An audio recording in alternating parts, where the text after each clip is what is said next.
Greetings, fellow Bible readers. Welcome to week 19 of our Bible read-through. This week, we see the construction of the temple in Jerusalem as recorded in the book of 2 Chronicles, and we also see the relationship of that temple and the worship of God that went on there with the kings of Judah who followed after Solomon and David. So let's get down to the details of each day. On day 1, as we look at chapter 29 of 1 Chronicles through chapter 2 of 2 Chronicles, we see David and Solomon display proper stewardship. They recognize that all of the blessings that they have, all the gifts that they have come from God, and so they use those gifts and blessings to serve God by preparing for the construction of his house.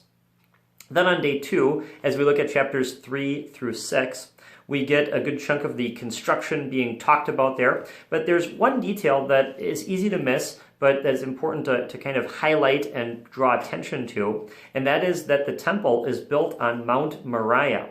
Hopefully that name sounds familiar because Mount Moriah is the place where Abraham sacrificed his son Isaac, and God provided that ram to take Isaac's place. It would now be here on Mount Moriah in this new temple where God would continue to offer substitutes to take the place of his people in paying for their sins. Ultimately, all of this would culminate in the work of Jesus, who would be the ultimate substitute to take our place for sin. Then on day 3, as we look at chapters 7 through 9, we see how God stresses his faithfulness. We see it both in the way that he talks to Solomon about Moses' warnings and words and promises from Deuteronomy and how God makes it clear that he still is going to be faithful to those words. We also see it in how God fulfills his promises that he made to Solomon in chapter 1 of 2 Chronicles. Then on day 4, as we look at chapters 10 through 14, verse 1 of 2 Chronicles, we see in some of Solomon's successors a powerful example of how God sometimes uses events in this life and world in order to cause people to realize their sins and hopefully turn back to the Lord in repentance.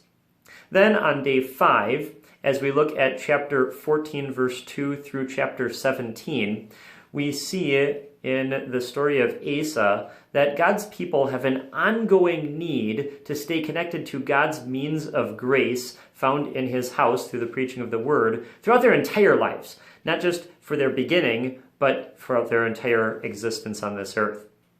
And then finally, on days 6 and 7, as we take a look at chapters 18 through 21 and chapters 22 through 24 of 2 Chronicles, we see in the reign of King Jehoshaphat and in the reigns of his descendants who follow after him, the impact and influence that others can have on believers. We see especially how the negative influence of unbelieving friends and associates and family members can really have a very bad spiritual impact on God's people. And it's a powerful reminder for us of the importance in choosing our friends and our family, the family members that we can choose, like a spouse, very carefully. And be aware of the spiritual repercussions of the decisions that we make in those areas.